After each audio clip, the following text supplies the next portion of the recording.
कि ब्राह्मण क्षत्रिय वैश्य को ही जनेऊ का अधिकार क्यों, हमारे शूद्र भाइयों को क्यों नहीं है? यह प्रश्न बड़ा उत्तम था, तो मैंने कहा यह प्रश्न आप लिख कर दे दीजिएगा। आपके इस प्रश्न से पूरे समाज को एक नई दिशा प्राप्त होगी। बंधुओं, बड़े ध्यान से और बड़ी गंभीरता से इस विषय को श्रवण किया जाए। जनेऊ का अधिकार 3 वर्णों को ही इसलिए है क्योंकि इन 3 वर्णों में कर्मकांड की प्रधानता है। यदि इन 3 वर्णों में संस्कार नहीं रहा, आचार विचार व्यवहार शास्त्रोक्त जीवन यापन यह नहीं रहा, तो इनकी गति ठीक नहीं है। न ब्राह्मण की ठीक है, न क्षत्रिय की ठीक है, न वैश्य की ठीक है। 2 वर्ण ऐसे हैं जिनको इन कर्मकांडों से लेना देना नहीं है। पहली है स्त्री, दूसरी है शूद्र, दूसरे हैं शूद्र।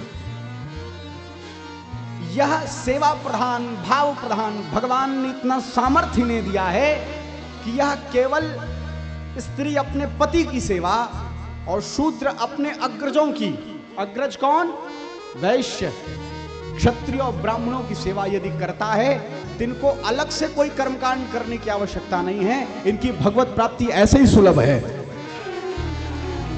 अब यह भी बात समझा जाए, समाज में एक घर में 4 भाई हैं, 4 भाई हैं, चारों भाइयों की अपनी अपनी प्रधानता है। कोई छोटा बड़ा हो सकता है, लेकिन सभी एक ही लाल हैं, सभी एक ही मां के पुत्र हैं। तो ये चारों भाई हैं, सबका काम अलग अलग है, लेकिन महत्वता छोटी बड़ी नहीं है, सब एक समान हैं। यह कोई समझे, और मैं समान की भी बात नहीं करूंगा, और यह मैं बात कहूं तो कदापि यह अनुचित नहीं है। तीनों वर्णों में सबसे श्रेष्ठ वर्ण यदि कोई है तो शूद्रों का है। अब पूछेंगे क्यों, तो मैं बताता हूं। ब्राह्मणोष मुखमासीत बाहुराजन्यः कृतः उरु तद्वैश्यः पद्भ्रागुं शूद्रो अजायत। वेद भगवान कह रहे हैं ब्राह्मण मुख है, क्षत्रिय भुजा है, वैश्य पेट है, उदर है, और शूद्र जो है चरण है। हमारा सनातन धर्म, आप यह बताइए, जब आप किसी को श्रेष्ठ मानते हैं, किसी का सम्मान करते हैं, तो उसका मुंह छूते हैं, हाथ छूते हैं, पेट छूते हैं, क्या छूते हैं? चरण छूते हैं ना। चरणों की क्या प्रधानता नहीं है शरीर में?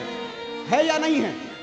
है। चरण ना रहे तो शरीर की क्या दुर्दशा होगी? या शरीर चल पाएगा?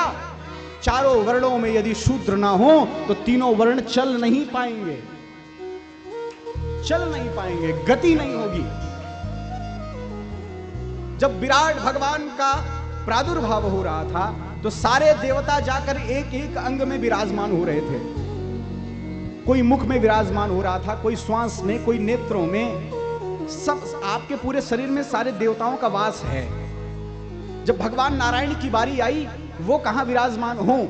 कभी आपने सोचा कि चरण ही क्यों छुए जाते हैं? सोचा? कभी नहीं सोचा, बस छुए जाते हैं। इसीलिए छुए जाते हैं क्योंकि शरीर में सारे देवताओं का वास अपने अपने अंगों में हुआ, लेकिन भगवान नारायण का वास चरणों में, अंगुष्ठ में हुआ है। इसलिए हमारे सनातन धर्म में चरणों को अंगुष्ठ में प्रणाम किया जाता है, सर रखा जाता है, क्योंकि नारायण का वास चरणों के अंगुष्ठ में है। और बंधुओं, यह हमारे समाज की विडंबना रही कि हमने जो हमारी सेवा कर रहा था, जो हमारा आधार था, हम उसे भूल गए। अभी भी आप कर रहे हैं, अभी भी आप सुधरे नहीं हैं, आप सदैव अपने आधार को भूलते चले आए हैं। एक वृक्ष है, उसकी जड़ कोई देखता है? नहीं देखता है। जड़ सुंदर लगता है? नहीं लगता है, लेकिन पूरे वृक्ष को खड़ा करने में प्रधानता जड़ की है, और वह जड़ है हमारे शूद्र। और शूद्र कोई गलत शब्द नहीं है। हमने अपने विचारों से, अपने व्यवहार से उसे गंदा बना दिया है। शूद्र जिसके अंदर सेवा प्रधान है, जिसके लिए भगवत प्राप्ति सरल है, जिसके अंदर सहनशीलता, धैर्यता प्रधान है, वह शूद्र है। और मुझे लगता है कि शब्दों में सबसे अच्छा शब्द यदि है तो वह शूद्र है। तो शहर से इसको स्वीकारा जाए। जनेऊ वो इसलिए नहीं पहनते हैं क्योंकि उन्हें आवश्यकता ही नहीं है, उन्हें कर्मकांड की जरूरत ही नहीं है भाई। यदि वो केवल अपने धर्म पर बने रहें, अपने जीवन पर बने रहें, अपनी मर्यादाओं पर बने रहें, जो उनका काम है, तो उन्हें और कुछ करने की जरूरत नहीं है। बना बनाया है भक्ति, सहज भक्ति है, सहज भगवत प्राप्ति है। अब विडंबित समाज की स्थिति यह है कि अब इसमें किसी का मैं किसका दोष दूं, ऐसी हमने विडंबित समाज कर दिया था कि हमारे जो छोटे भाई थे शूद्र, उनको ऐसा हीन भाव लगने लगा कि धीरे धीरे वो हमसे अलग होने लगे, हमसे दूरियां बनाने लगे।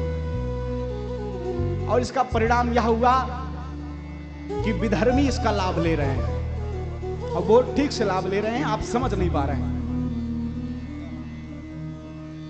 आज भारतवर्ष में इतने धर्म परिवर्तन हो रहे हैं जिसकी कोई गणना नहीं है, और हम चिंता भी नहीं करना चाहते, क्योंकि हम केवल दाल रोटी के चक्कर में पड़े हैं। दाल रोटी अच्छे से चले हमारे घर की, हमारा बच्चा थोड़ा ठीक से पढ़े लिखे, वो भी दाल रोटी के चक्कर में फिर पड़ जाए, हमारी सोच यहीं तक है, और इसीलिए हम पीछे होते चले जा रहे हैं। कारण यही है। भाई बड़ा भाई है, छोटा भाई है, छोटे भाई की अपनी मर्यादा है, बड़े भाई की अपनी मर्यादा है। छोटा भाई जब चरण छूता है तो बड़ा भाई दौड़कर भुजाओं को पकड़कर उठा लेता है। चरण छूने वाले की मर्यादा है झुकना, झुकने से वो छोटा नहीं होता, बड़ा होता है, विशाल होता है। सेवक सदैव बड़ा होता है। हनुमान जी सदैव बड़े रहे क्योंकि वो सेवक थे। जिसके अंदर सेवा भाव आ रहा है, शूद्रत्व आ रहा है। शूद्र सेवा एक शब्द ही है, अलग अलग केवल परिभाषा है।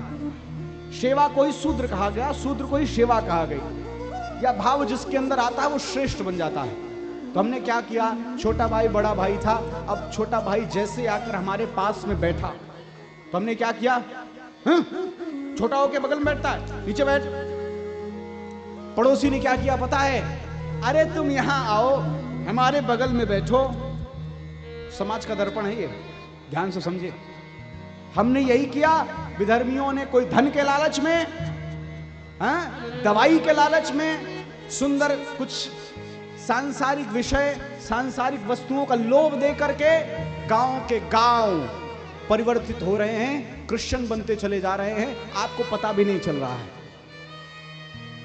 हम केवल दाल रोटी के चक्कर में पड़े, दाल रोटी मिलती जाए, केवल दाल रोटी मिलती जाए।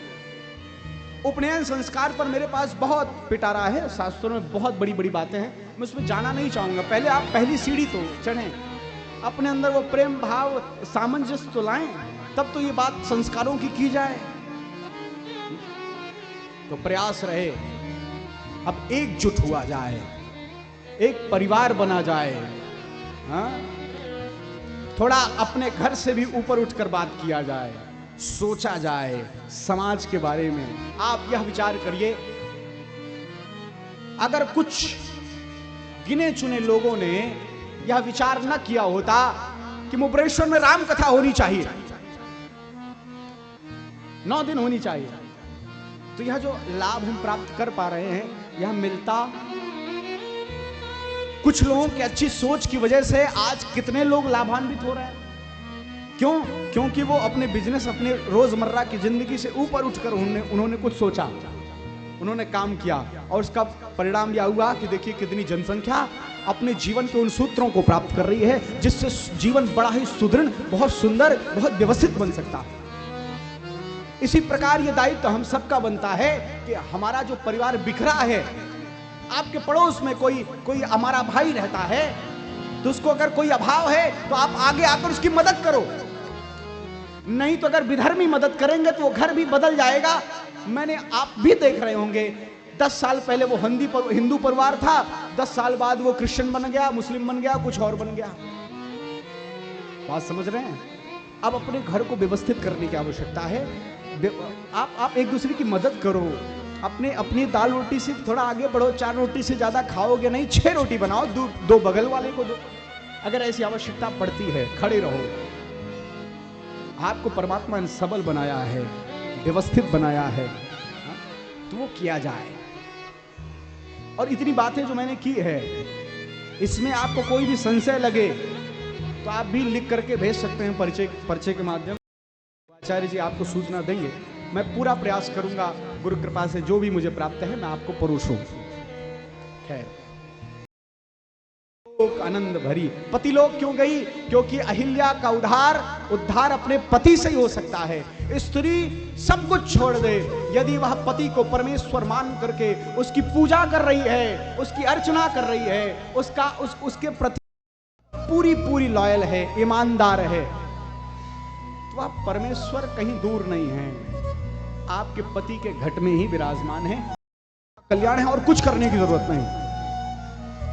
आप सब कुछ करिए, वो अलग बात है, आप खूब भक्ति करिए, भक्ति के रास्ते में आगे बढ़िए, लेकिन यदि आप अपने जो निज धर्म है, आपके जो स्वधर्म है, उस पर आप चलते हैं, तो आपको अन्यत्र और कुछ करने की आवश्यकता है ही नहीं। यही हमारे सूत्र भाइयों के साथ भी है। यदि वह अपने धर्म पर सुदृढ़ रहते हैं, बात समझ रहे हैं?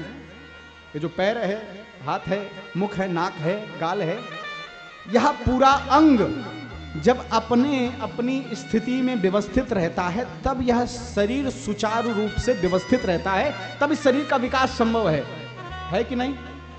अब आप बताओ, यह पैर का अंगूठा आंख बनना चाहे,